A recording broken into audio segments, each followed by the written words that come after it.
Please عبداللہ ایسا نہ کریں، میں کہیں منہ دکھانے کے قابل نہیں رہوں گی، رخصتی ہو جانے دے۔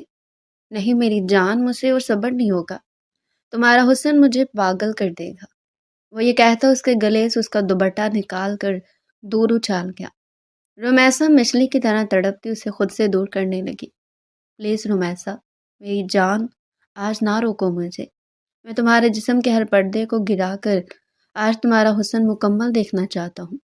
وہ پوری قوت کے ساتھ اسے خود سے دور کرنے لگی، لیکن وہ عبداللہ کی طاقت کے آگے بالکل کمزور تھی۔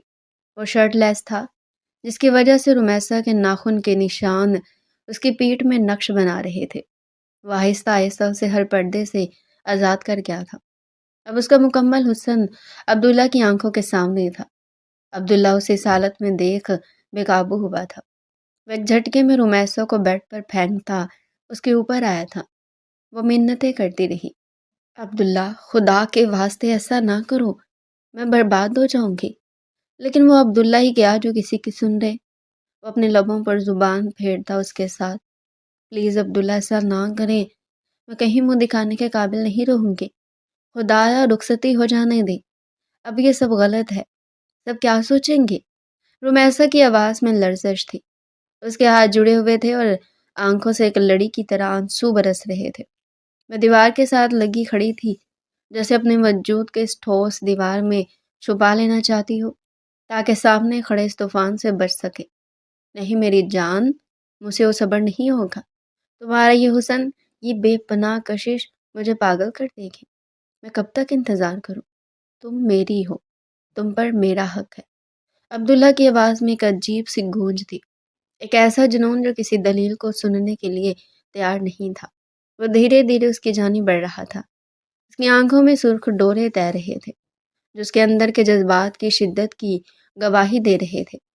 باہر آسمان پر زوردار بجلی کڑکی جس کی روشنی کھڑکی کے شیشوں سے چھن کر کمرے میں آئی، اور رومیسا نے عبداللہ کے چہرے پر وہ وحشت دیکھی جس سے وہ ڈر رہی تھی۔ وہ یہ کہتے ہوئے اس کے قریب پہنچا اور ایک ہی جھٹکے سے اس کے گلے میں موجود شیفون کا دوپٹہ کھینچ کر دور اچھال دیا۔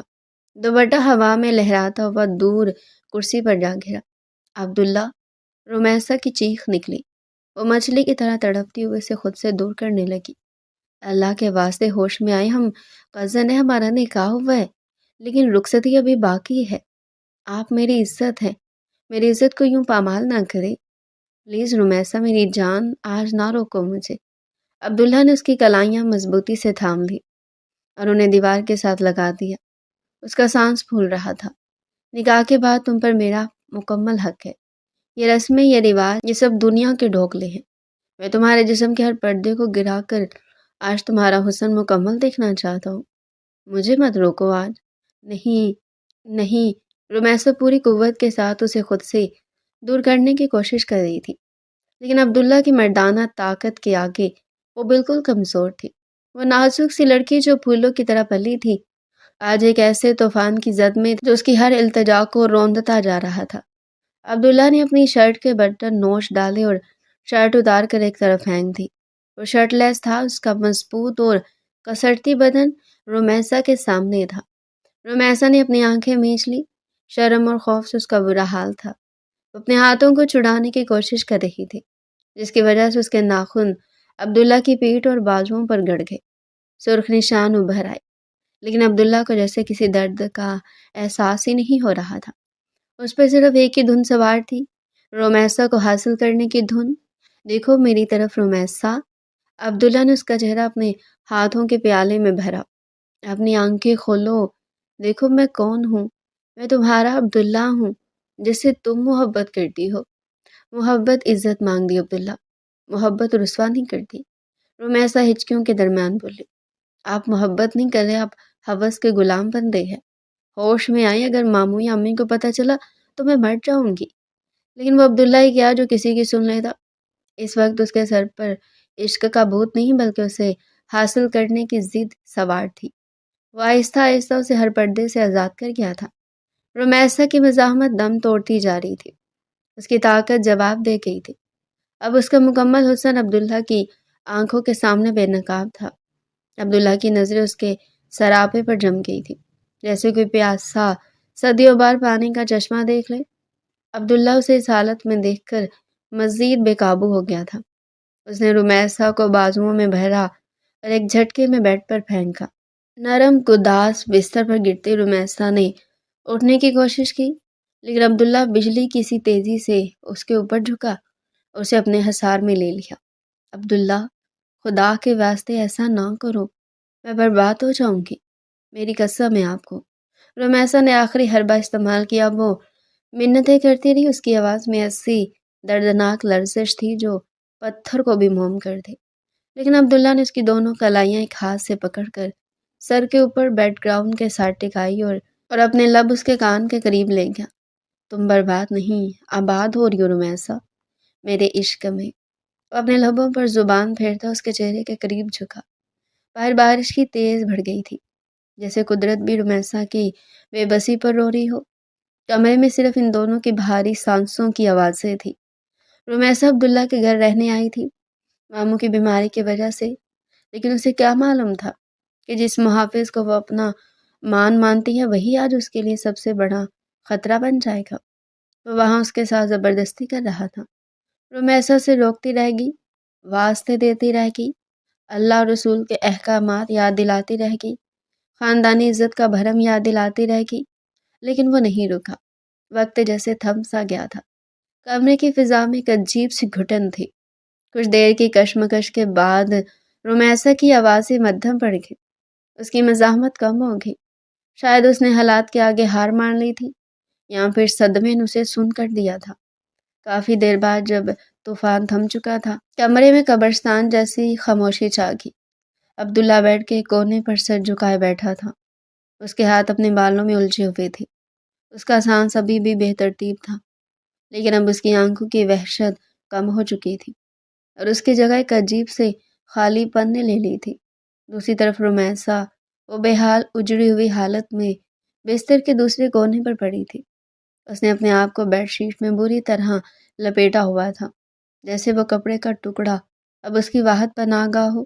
اس کے بال بکھرے ہوئے تھے، آنکھوں کا کاجل بہہ کر گالوں پر سیاہ لکیریں بنا چکا تھا، اور وہ خاموش تھی، ایسی خاموشی جو چیخوں سے زیادہ خوفناک ہوتی ہے۔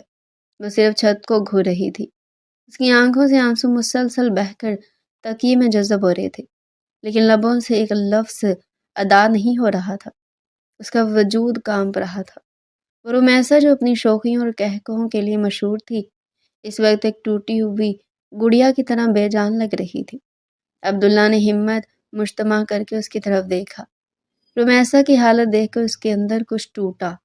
وہ جو کچھ دیر پہلے جنون میں مبتلا تھا، اب حقیقت کے ادراک سے لرز گیا تھا۔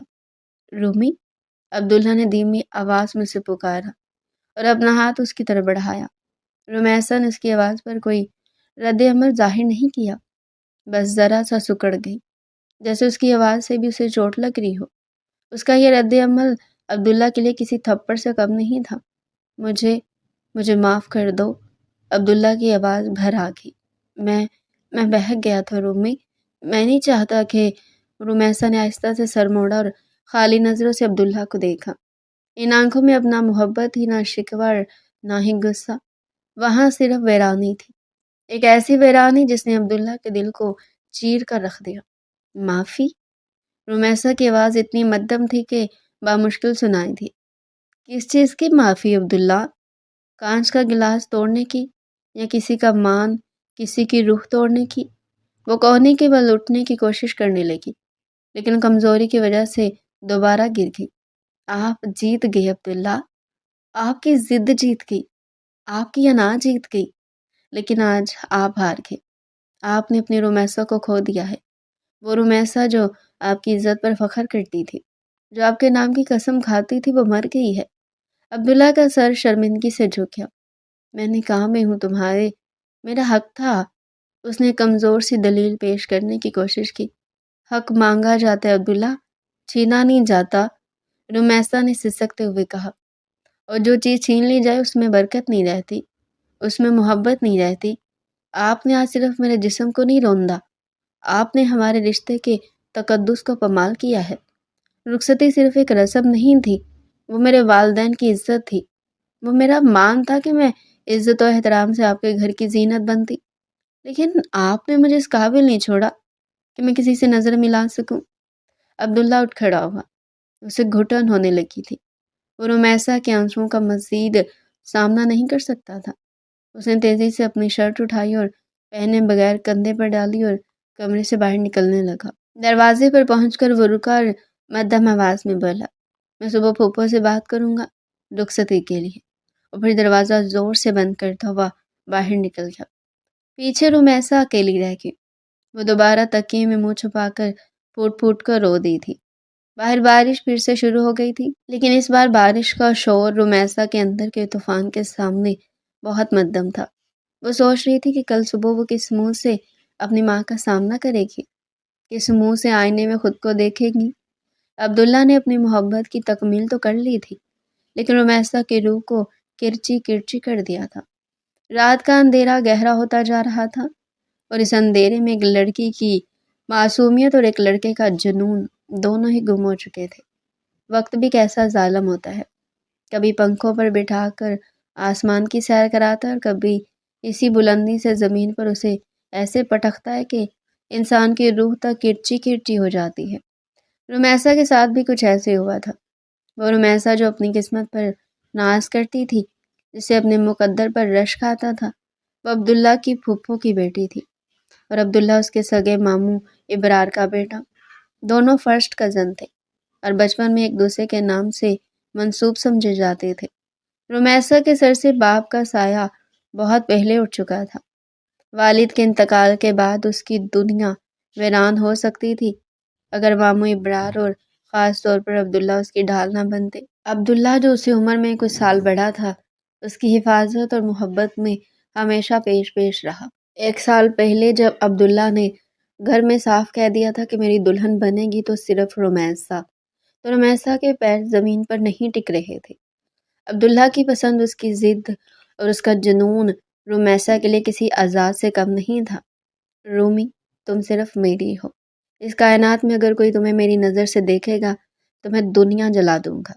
یہ وہ جملے تھے جو عبداللہ اکثر اسے کال پر یا جب کبھی موقع ملتا کہا کرتا تھا۔ اس کی محبت منہ زور تھی، ایک ایسا دریا جو سب کچھ بہا لے جانے کی طاقت رکھتا تھا۔ رمیسا کو عبداللہ کی یہ شدت، یہ دیوانگی بے حد پسند تھی۔ وہ سمجھتی تھی کہ یہ شدت اس کی حفاظت ہے، یہ دیوانگی اس کی محبت کی معراج ہے۔ نکاح کو 1 سال بیت چکا تھا۔ رخصتی رمیسا کی تعلیم مکمل ہونے پر طے تھی، اور وہ اسی انتظار میں خوشی خوشی دن گزار رہی تھی۔ جب بھی عبداللہ اس کے حسن کی تعریف کرتا، وہ شرم سے لال ہو جاتی۔ اسے لگتا تھا کہ وہ دنیا کی خوش نصیب ترین لڑکی ہے جس کا شوہر اس پر جان چھڑکتا ہے۔ آج شام رمیسا اپنی والدہ نگہت بیگم کے ساتھ ماموں ابرار کے گھر آئی تھی۔ ارادہ تو شام کی چائے پی کر واپس جانے کا تھا، لیکن باتوں باتوں میں وقت کا پتہ ہی نہیں چلا۔ باہر موسم اچانک تبدیل ہوا اور گہرے بادل چھا گئے۔ ماموں ابرار ڈرائنگ روم میں بیٹھے چائے کی چسکیاں لے رہے تھے۔ عبداللہ وہی صوفے پر بیٹھا بار بار چوری چھپے رمیسا کو دیکھ رہا تھا، جو اپنی ماں کے ساتھ بیٹھی مسکرا رہی تھی۔ اس نے ہلکے گلابی رنگ کا سوٹ پہن رکھا تھا جس میں وہ غضب ڈھا رہی تھی۔ عبداللہ کی نظریں اس کے چہرے کا طواف کر رہی تھی، اور رمیسا ان نظروں کی تپش محسوس کر کے بار بار دوپٹہ درست کر رہی تھی۔ بھائی جان، اب اجازت دے، موسم خراب ہو رہا ہے اور گھر پر کوئی نہیں ہے، نگہت بیگم نے اٹھتے ہوئے کہا۔ ابرار صاحب نے فوراً ٹوک دیا، ارے نگہت، یہ تم کیا کہہ رہی ہو؟ باہر آندھی چل رہی ہے، بارش کے آثار ہے، ایسے میں 2 عورتوں کا اکیلے جانا مجھے گوارا نہیں۔ رات یہیں رک جاؤ، صبح ناشتے کے بعد چلی جانا۔ لیکن بھائی جان، نگہت بیگم نے اعتراض کرنا چاہا۔ اسی لمحے عبداللہ بول پڑا، پھوپھو، پاپا ٹھیک کہہ رہے ہیں، آپ اور رومی آج یہیں رک جائیں۔ رومی ویسے بھی کتنے دنوں بعد آئی ہے، امی بھی خوش ہو جائیں گی۔ عبداللہ کی آواز میں چھپی خوشی اور بےتابی رمیسا نے محسوس کر لی تھی۔ وہ دل ہی دل میں مسکرا دی کہ عبداللہ اسے روکنا چاہتا ہے۔ خیر، ماموں کے سیاح پر وہ لوگ رک گئے۔ کسی کو کیا خبر تھی کہ یہ ایک رات رمیسا کی زندگی کی سب سے بھیانک رات ثابت ہوگی۔ کھانے کے بعد رمیسا کو گیسٹ روم میں جگہ دی گئی، جبکہ نگہت بیگم اندر گھر کی خواتین کے ساتھ باتوں میں مصروف ہوگی۔ رمیسا کمرے میں اکیلی تھی۔ باہر تیز بارش شروع ہو چکی تھی۔ وہ کھڑکی کے پاس کھڑی بارش کے قطروں کو شیشے پر گرتے دیکھ رہی تھی اور سوچ رہی تھی کہ زندگی کتنی حسین ہے۔ اچانک دروازہ کھلنے کی آواز آئی۔ رمیسا چونکی اور مڑ کر دیکھا۔ عبداللہ دروازے پر کھڑا تھا۔ اس نے دروازہ اندر سے لاک کیا اور رمیسا کی طرف بڑھا۔ رمیسا کے دل کی دھڑکن تیز ہو گئی۔ یہ پہلا موقع تھا کہ وہ نکاح کے بعد یوں تنہائی میں مل رہے تھے۔ عبداللہ آپ یہاں؟ اگر کسی نے دیکھ لیا تو؟ رمیسا نے گھبرا کر کہا، لیکن اس گھبراہٹ میں بھی اپنائیت تھی۔ عبداللہ اس کے قریب آیا۔ اس کی آنکھوں میں ایک عجیب سی چمک تھی جو رمیسا نے پہلے کبھی اتنی شدت سے نہیں دیکھی تھی۔ کون دیکھے گا؟ پوری دنیا سو رہی ہے رومی، اور تم میری منکوہا ہو۔ کوئی جرم نہیں کر رہا میں۔ وہ چلتا ہوا اس کے قریب آ گیا۔ رمیسا پیچھے ہٹتی ہوئی دیوار سے جا لگی، لیکن عبداللہ رخصتی ابھی نہیں ہوئی۔ بڑے کیا سوچیں گے؟ پلیز آپ جائیں، رمیسا نے نظریں جھکا کر کہا۔ عبداللہ نے اپنا ہاتھ دیوار پر رکھ کر اسے حصار میں لے لیا۔ رخصتی تو سماج کی ایک رسم ہے رومی، دل سے تو تم میری ہو چکی ہو۔ آج تم اس گلابی جوڑے میں قیامت لگ رہی تھی، مجھ سے اور ضبط نہیں ہوتا۔ رمیسا کے لبوں پر مسکراہٹ آئی۔ وہ سمجھی یہ محبت بھرا اظہار ہے۔ اچھا بابا، شکریہ تعریف کے لیے، اب جائیں، صبح بات ہوگی۔ لیکن عبداللہ ہلا نہیں۔ اس نے اپنا دوسرا ہاتھ رمیسا کے چہرے پر رکھا۔ اس کا لمس سخت تھا۔ بات نہیں ہوگی رومی، آج ملاقات ہوگی، مکمل ملاقات۔ رمیسا نے چونک کر اس کی آنکھوں میں دیکھا۔ وہاں محبت کی جگہ ایک عجیب سی بھوک تھی۔ وہ ڈر گئی۔ عبداللہ آپ کیسی باتیں کر رہی ہیں؟ مجھے ڈر لگ رہا ہے، پلیز ہٹیں۔ اس نے عبداللہ کو پیچھے دھکیلنے کی کوشش کی، لیکن وہ مضبوطی سے کھڑا تھا۔ ڈر کیسا؟ اپنے شوہر سے ڈر کیسا؟ عبداللہ کی آواز بھاری ہو گئی تھی۔ میں نے 1 سال انتظار کیا رومی، ایک ایک پل گن کر گزارا۔ آج تم میری چھت کے نیچے ہو، میری گرفت میں ہو۔ میں آج اس موقع کو نہیں گنوا سکتا۔ نہیں عبداللہ، رمیسا کی آواز میں سختی آ گئی۔ یہ غلط ہے، یہ گناہ ہے۔ ہمارے بڑوں نے ہماری عزت کے لیے کچھ حدود رکھی ہیں، ان کا احترام کریں۔ عبداللہ نے اچانک اس کے بازو کو دبوچ لیا۔ عزت، احترام، حدود، مجھے یہ سب مت سکھاؤ۔ میرا عشق اب ان سب چیزوں سے آگے نکل چکا ہے۔ تم میری بیوی ہو اور میرا تم پر پورا حق ہے۔ حق ایسے زبردستی نہیں لیا جاتا۔ رمیسا کی آنکھوں میں آنسو آ گئے۔ عبداللہ وہ بنے جسے میں نے چاہا تھا، وہ نہیں جسے دیکھ کر مجھے خوف آئے۔ عبداللہ پر جیسے شیطان سوار ہو چکا تھا۔ اس نے رمیسا کی بات سنی انسنی کر دی۔ تم نہیں سمجھو گی رومی، تم اس آگ کو نہیں سمجھ سکتی جو میرے اندر لگی ہے، اور اس آگ کو صرف تم بجھا سکتی ہو۔ اس کے قریب تر ہوتا گیا، یہاں تک کہ رمیسا کو اس کی گرم سانسیں اپنے چہرے پر محسوس ہونے لگی۔ عبداللہ پلیز، ماموں کو پتہ چلا تو وہ کیا کہیں گے؟ امی مر جائیں گی، خدا را رحم کرے۔ رمیسا گڑ گڑائی، وہ ہاتھ جوڑنے لگی، لیکن عبداللہ کے سر پر ہوس کا بھوت سوار ہو چکا تھا جسے وہ محبت کا نام دے رہا تھا۔ اس نے جھٹکے سے رمیسا کے ہاتھ نیچے کیے اور اسے دبوچ لیا۔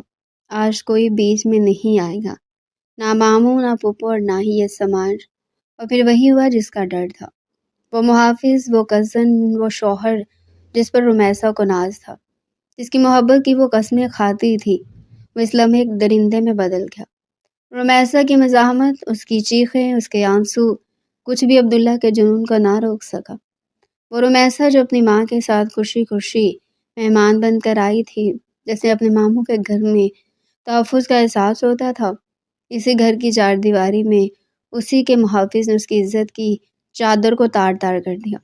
وہ لمحہ جب رمیسا نے محسوس کیا کہ اس کی نا کی عبداللہ کے لیے کوئی وقت نہیں، اس لمحے اس کے اندر کچھ ہمیشہ کے لیے مر گیا۔ وہ محبت جو اس کے دل میں تھی، وہ فخر جو اس کی آنکھوں میں تھا، وہ سب اس زبردستی اور درندگی کے بوجھ تلے کچھ لے گئے۔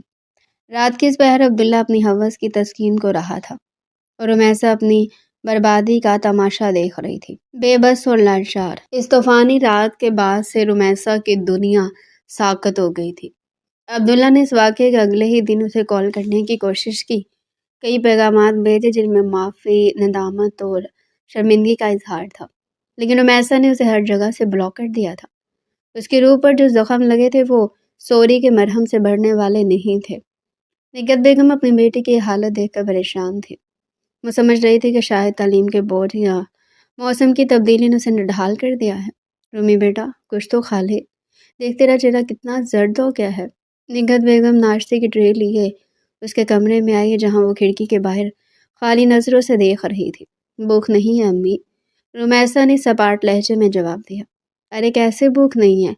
4 ہفتے ہوں گے تم نے ڈھنگ سے نوالا نہیں توڑا، اور یہ کیا حل بنا رکھا ہے؟ عبداللہ بھی پوچھ رہا تھا کہ رومی بات کیوں نہیں کر رہی۔ نگہت بیگم نے لاڈ سے کہا۔ عبداللہ کا نام سنتے ہی رومیسا کے وجود میں ایک لرزہ سا دوڑ گیا۔ اس کے معدے میں ایک عجیب سی مروڑ اٹھی۔ جیسی نگہت بیگم نے انڈے اور پراٹھے کی پلیٹ اس کے قریب کی، رومیسا کو شدید متلی محسوس ہوئی۔ وہ فوراً اٹھی اور باتھ روم کی طرف بھاگی۔ نگہت بیگم گھبرا کر اس کے پیچھے گئی۔ رومیسا بیسن پر جھکی کہہ کر رہی تھی۔ اس کا رنگ پیلا پڑ چکا تھا۔ یا اللہ خیر، میری بچی کو نظر لگی ہے کسی کی۔ نگہت بیگم نے اس کی کمر سہلاتے ہوئے کہا۔ تیار ہو جاؤ رومی، ہم ابھی ڈاکٹر کے پاس جا رہے ہیں۔ یہ روز روز کی کمزوری اور چکر آنا ٹھیک نہیں۔ رومیسا نے منع کرنا چاہا، لیکن اس کے جسم میں اتنی طاقت نہیں تھی کہ وہ بحث کر سکے، اور نہ ہی اس کے اندر جینے کی کوئی رمق باقی تھی کہ وہ اپنا خیال رکھتی۔ لیڈی ڈاکٹر نے رومیسا کا چیک اپ کیا، کچھ ٹیسٹ لکھ کر دیے اور پھر رپورٹس آنے تک انتظار کرنے کو کہا۔ رومیسا بے جان گڑیا کی طرح کرسی پر بیٹھی رہی، جبکہ نگہت بیگم تسبیح پڑھنے میں مصروف تھی۔ دل ہی دل میں بیٹی کی صحت یابی کی دعائیں مانگ رہی تھی۔ آدھے گھنٹے بعد نرس نے انہیں دوبارہ ڈاکٹر کے کمرے میں بلایا۔ ڈاکٹر کے چہرے پر سنجیدگی تھی۔ بیٹھیے بیگم صاحبہ، ڈاکٹر نے رپورٹ میز پر رکھتے ہوئے کہا۔ گھبرانے کی بات نہیں ہے، جسمانی طور پر مریضہ کمزور ہے، لیکن یہ علامات کدرتی ہیں۔ کدرتی؟ کیا مطلب ڈاکٹر صاحبہ؟ اسے یرکان تو نہیں؟ نگہت بیگم نے فکر مندی سے پوچھا۔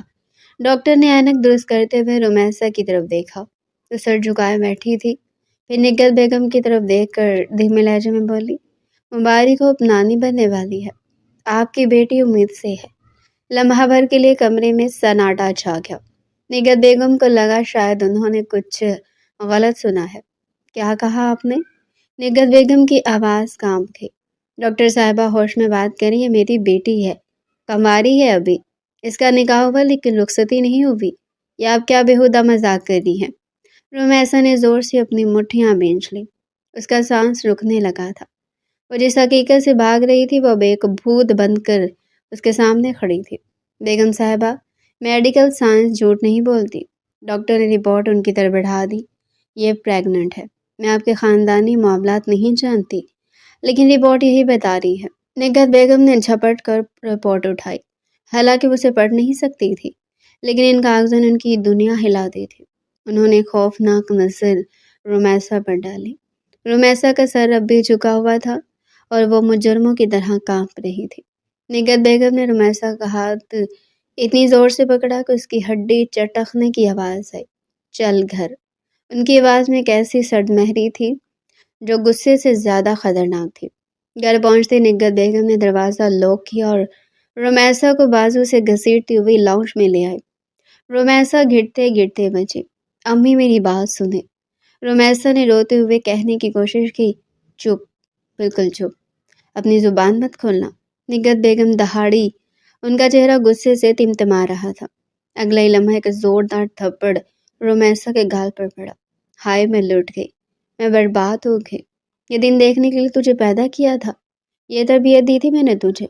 نگہت بیگم نے اپنے سینے پر ہاتھ مارتے ہوئے بین کرنا شروع کر دیا۔ بتا کس کا گناہ ہے یہ؟ کس کے ساتھ منہ کالا کر کے آئی ہے تو؟ ارے رخصتی کا انتظار نہیں کر سکی تو؟ ایسی آگ لگی تھی تجھے تو نے اپنی ماں کی عزت، اپنے باپ کی پگڑی سب مٹی میں ملا دیا۔ وہ دیوانوں کی طرح رومیسا کو مارنے لگی، کبھی تھپڑ کبھی گھونسے۔ رومیسا زمین پر گر گئی۔ وہ اپنے آپ کو بچانے کی کوشش بھی نہیں کر رہی تھی، بس روئے جا رہی تھی۔ امی میں گناہ گار نہیں ہوں، مجھے مت مارے، رومیسا چیخ رہی تھی۔ تو گناہ گار نہیں ہے تو یہ پیٹ میں کیا پل رہا ہے؟ نگہت بیگم نے اس کے بال مٹھی میں جکڑ لیے اور اس کا چہرہ اوپر کیا۔ بتا کون ہے وہ منحوس؟ یونیورسٹی میں کوئی یار بنائے یا محلے میں کسی سے یاری گھانٹی ہے؟ بتا مجھے، ورنہ آج میں تجھے زندہ گاڑ دوں گی۔ نگہت بیگم خود بھی رو رہی تھی اور مار بھی رہی تھی۔ ان کی ممتا اور ان کی غیرت کے درمیان جنگ چھڑ چکی تھی۔ لوگوں کو کیا منہ دکھاؤں گی میں؟ ابرار بھائی کو کیا جواب دوں گی کہ میں نے ان کی امانت میں خیانت کر دی؟ تم نے تو کہیں کا نہیں چھوڑا۔ جب مار پیٹ اور ذلت کی انتہا ہو گئی تو رمیسا کے اندر کا لاوا پھٹ پڑا۔ عبداللہ! رمیسا پوری قوت سے چیخی۔ یہ گناہ عبداللہ کا ہے امی۔ نگہت بیگم کا ہاتھ ہوا میں معلق رہ گیا۔ کمرے میں اچانک موت جیسا سناٹا چھا گیا۔ انہوں نے پھٹی پھٹی آنکھوں سے اپنی بیٹی کو دیکھا۔ کیا بکواس کر رہی ہے تو؟ اپنا گناہ چھپانے کے لیے اس فرشتے جیسے لڑکے پر تہمت لگا رہی ہے؟ شرم نہیں آتی تجھے؟ نگہت بیگم پیچھے ہٹی۔ انہیں یقین نہیں آ رہا تھا میں جھوٹ نہیں بول رہی امی۔ رمیسا نے سسکتے ہوئے قمیض درست کی اور زمین پر بیٹھے بیٹھے بولی، یہ عبداللہ ہے، میرا کزن، میرا شوہر، آپ کا بھتیجا۔ اس کے بعد رمیسا نے ہچکیوں کے درمیان وہ ساری داستان سنا دی جو اس منحوس رات مامو ابرار کے گھر پیش آئی تھی۔ کیسے انہوں نے زبردستی روکا، کیسے عبداللہ کمرے میں آیا، اس کی منتیں، اس کی فریادیں، اور پھر عبداللہ کی درندگی۔ میں چیختی رہی، امی میں اللہ رسول کے واسطے دیتی رہی، لیکن وہ اندھا ہو چکا تھا، وہ نہیں رکا، وہ میری عزت روند کر چلا گیا، اور آپ کہتی ہیں میں گناہ گار ہوں؟ رمیسا نے اپنا سر گھٹنوں میں دے دیا اور دہاڑے مار کر رونے لگی۔ میں تو وہی مر گئی تھی امی، یہ سانسیں تو بس سزا کاٹ رہی ہیں۔ نگہت بیگم بت بنی کھڑی رہی۔ ان کے دماغ میں جیسے دھماکے ہو رہے تھے۔ وہ بھائی جس پر وہ جان چھڑکتی تھی، وہ بھتیجا جسے وہ اپنا بیٹا سمجھتی تھی، انہوں نے ان کی پیٹھ میں ایسا خنجر گھونپا تھا۔ عبداللہ! نگہت بیگم کے لبوں سے سرگوشی نکلی۔ ان کے آنسو تھم گئے اور چہرے پر ایک عزم نمودار ہوا۔ یہ غیرت کا مسئلہ تھا، اور اس بار مجرم باہر کا نہیں گھر کا تھا۔ انہوں نے کانپتے ہاتھوں سے اپنا فون اٹھایا اور ابرار صاحب کا نمبر ملایا۔ فون کی گھنٹی بجتی رہی، پر ہر بیل نگہت بیگم کے دل پر ہتھوڑے کی طرح لگ رہی تھی۔ آخرکار دوسری طرف سے فون اٹھایا گیا۔ ہیلو نگہت، کیسی ہو بہن؟ خیریت ہے؟ آج اچانک کال کی؟ مامو ابرار کی خوشگوار آواز آئی۔ نگہت بیگم نے ایک نظر فرش پر پڑی اپنی ٹوٹی ہوئی بیٹی پر ڈالی۔ ان کا کلیجہ منہ آ گیا۔ کچھ بھی خیریت نہیں ہے بھائی صاحب۔ نگہت بیگم کی آواز اتنی سپاٹ اور بھاری تھی کہ دوسری طرف ابرار صاحب چونک گئے۔ آپ نے اور آپ کے بیٹے نے میری شرافت کا، میری یتیم بچی کا جو تماشا بنایا نا، اللہ آپ کو کبھی معاف نہیں کرے گا۔ نگہت یہ تم کیا کہہ رہی ہو؟ ہوش میں تو ہو؟ عبداللہ نے کیا کیا ہے؟ ابرار صاحب کی آواز میں پریشانی در آئی۔ پوچھئے اپنے لاڈلے سے۔ نگہت بیگم چیخ پڑی۔ پوچھئے کہ اس رات اس نے مہمان آئی ہوئی اپنی کزن کے ساتھ بند کمرے میں کیا کیا تھا۔ مبارک ہو بھائی صاحب، آپ دادا بننے والے ہیں۔ آپ کے بیٹے نے شادی کی رسموں سے پہلے اپنا حق وصول کر لیا ہے اور میری بیٹی کو زندہ درگور کر دیا ہے۔ دوسری طرف فون پر ایک طویل خاموشی چھا گئی، ایسی خاموشی جو طوفان کا پیش خیمہ ہوتی ہے۔ ابرار صاحب کے وہم و گمان میں بھی نہیں تھا کہ ان کا فرمانبردار بیٹا ایسی گھناؤنی حرکت کر سکتا ہے۔ یہ ناممکن ہے نگہت۔ ابرار صاحب کی آواز لڑکھڑا گئی۔ رپورٹس میرے ہاتھ میں ہے بھائی جان۔ نگہت بیگم رو پڑی۔ اب فیصلہ آپ کریں گے، یا تو میری بیٹی کو عزت سے لے جائیں یا پھر میں زہر کھا کر مر جاؤں گی۔ انہوں نے فون کاٹ دیا۔ کمرے میں صرف رمیسا کے سسکنے کی آوازیں باقی رہ گئی تھی، اور فضا میں ایک نیا تناؤ پیدا ہو گیا جو دونوں خاندانوں کو ہمیشہ کے لیے بدلنے والا تھا۔ ابرار صاحب نے نگہت بیگم کا فون رکھنے کے بعد کئی گھنٹے اپنے کمرے میں تنہائی میں گزارے۔ وہ صدمے کی کیفیت سے نکل کر اب غصے اور بے یقینی کی کیفیت میں تھے۔ شام کے سائے گہرے ہو چکے تھے جب انہوں نے ملازم کے ہاتھ عبداللہ کو پیغام بھیجا کہ وہ فوراً اسٹڈی روم میں حاضر ہو۔ عبداللہ جو پچھلے 2 ہفتوں سے خود بھی ایک عجیب سی بے چینی میں مبتلا تھا، والد کا بلاوا سن کر مزید گھبرا گیا۔ اس کے دل میں چور تھا، اور چور کی داڑھی میں تنکا ہوتا ہے۔ وہ بوجھل قدموں کے ساتھ اسٹڈی روم میں داخل ہوا۔ ابرار صاحب اپنی بڑی کرسی پر پشت کیے کھڑے کھڑکی سے باہر اندھیرے کو گھور رہے تھے۔ کمرے میں مکمل خاموشی تھی۔ پاپا، آپ نے بلایا؟ عبداللہ کی آواز حلق میں اٹکتی محسوس ہوئی۔ ابرار صاحب آہستہ سے مڑے۔ ان کی آنکھوں میں ایک ایسا سوال تھا جو عبداللہ کی روح تک کو چھلنی کر گیا۔ انہوں نے چند لمحے بیٹے کے چہرے کو غور سے دیکھا، جیسے وہ پہچاننے کی کوشش کر رہے ہوں کہ کیا یہ واقعی ان کا اپنا خون ہے۔ بیٹھو۔ ابرار صاحب نے کرسی کی طرف اشارہ کیا۔ ان کی آواز میں سرد مہری تھی۔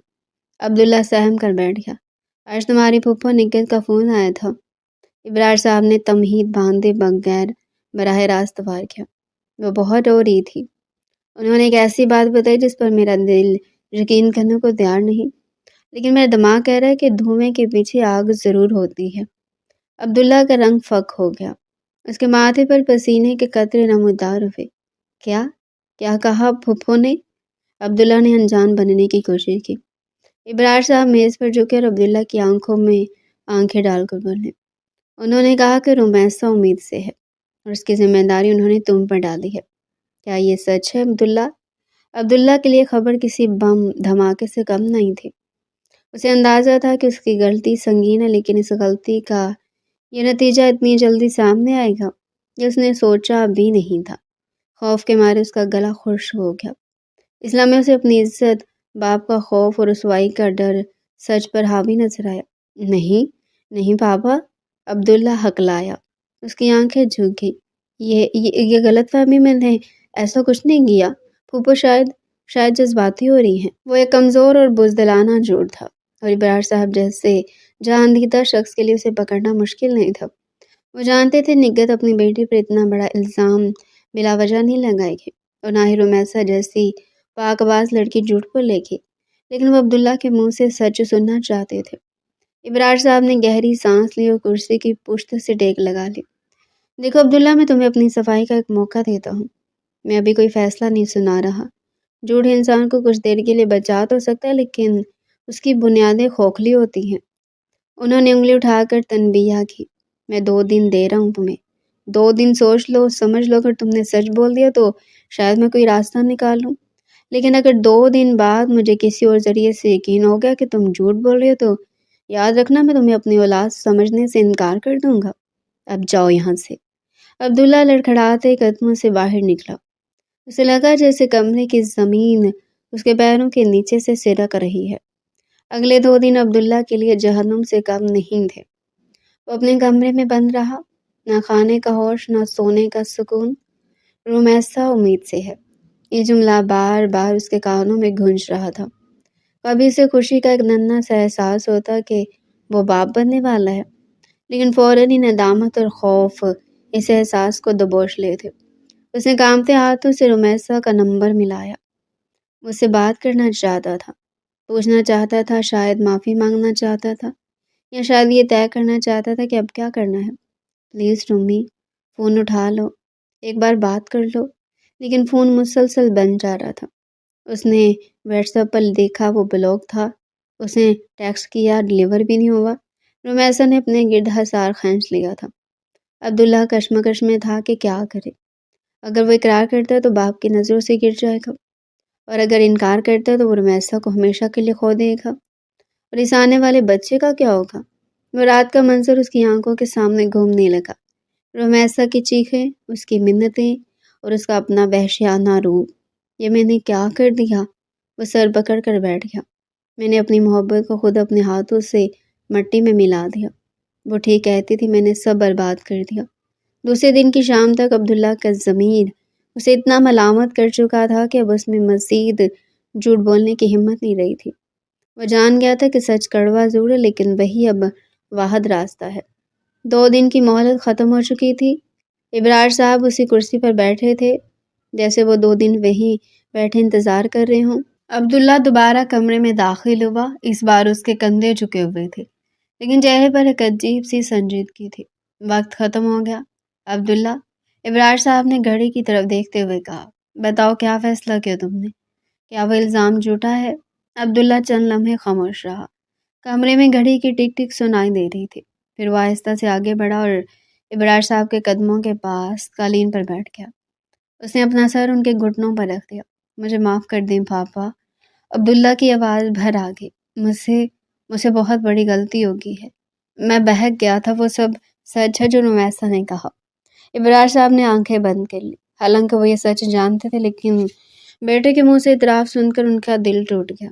ایک باپ کا بھرم چکنا چور ہو گیا تھا۔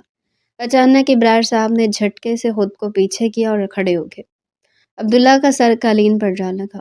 اٹھو، ابرار صاحب گرجے۔ عبداللہ ڈرتے ڈرتے کھڑا ہوا۔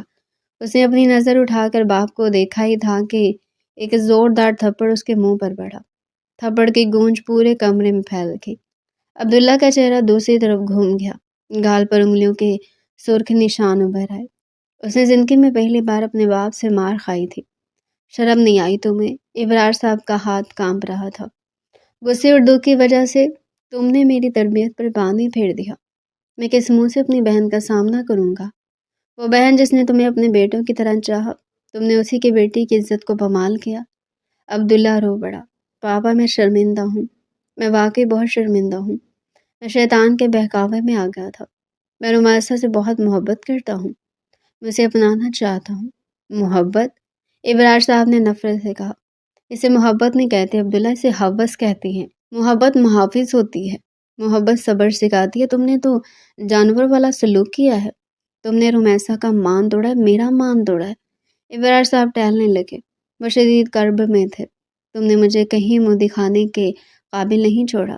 اب میں نگہت کو کیا جواب دوں گا کہ میرا بیٹا ایک غیر ذمہ دار شخص ہے جس نے رخصتی کا انتظار کرنا بھی گوارا نہیں کیا۔ عبداللہ صرف روتا رہا۔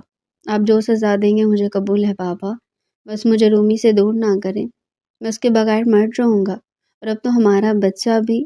بچے کا ذکر سن کر ابرار صاحب رکے۔ انہوں نے گہری سانس لی اور خود کو سنبھالا۔ جو نقصان ہونا تھا وہ ہو چکا تھا، وقت تھا نقصان کی تلافی کا۔ اب مسئلہ صرف عبداللہ کا نہیں تھا، دو خاندانوں کی عزت اور ایک آنے والی جان کا تھا۔ تمہاری سزا یہ کہ اب تم ساری زندگی اس ندامت کے بوجھ کے ساتھ جیو گے، ابرار صاحب نے حتمی لہجے میں کہا۔ اور یاد رکھنا اگر تم نے رومیسا کو کبھی بھی ایک لمحے کے لیے بھی دکھ دیا تو میں بھول جاؤں گا کہ تم میرے بیٹے ہو۔ عبداللہ نے اس بات میں سر ہلایا۔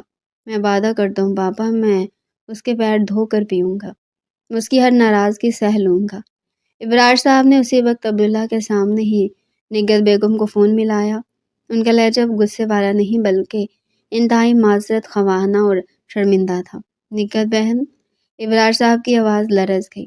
میں تم سے شرمندہ ہوں، میرا سر تمہارے آگے جھکا ہوا ہے۔ عبداللہ نے اعتراف کر لیا ہے۔ دوسری طرف نگہت بیگم کی سسکیوں کی آواز ہے۔ میں جانتا ہوں کہ کوئی بھی معافی اس دکھ کا میں دعویٰ نہیں کر سکتی جو میری اولاد نے تمہیں اور رومی کو دیا ہے۔ ابرار صاحب نے اپنی نم آنکھیں صاف کی۔ لیکن اب ہمیں بچوں کے مستقبل اور اس آنے والی جان کا سوچنا ہے۔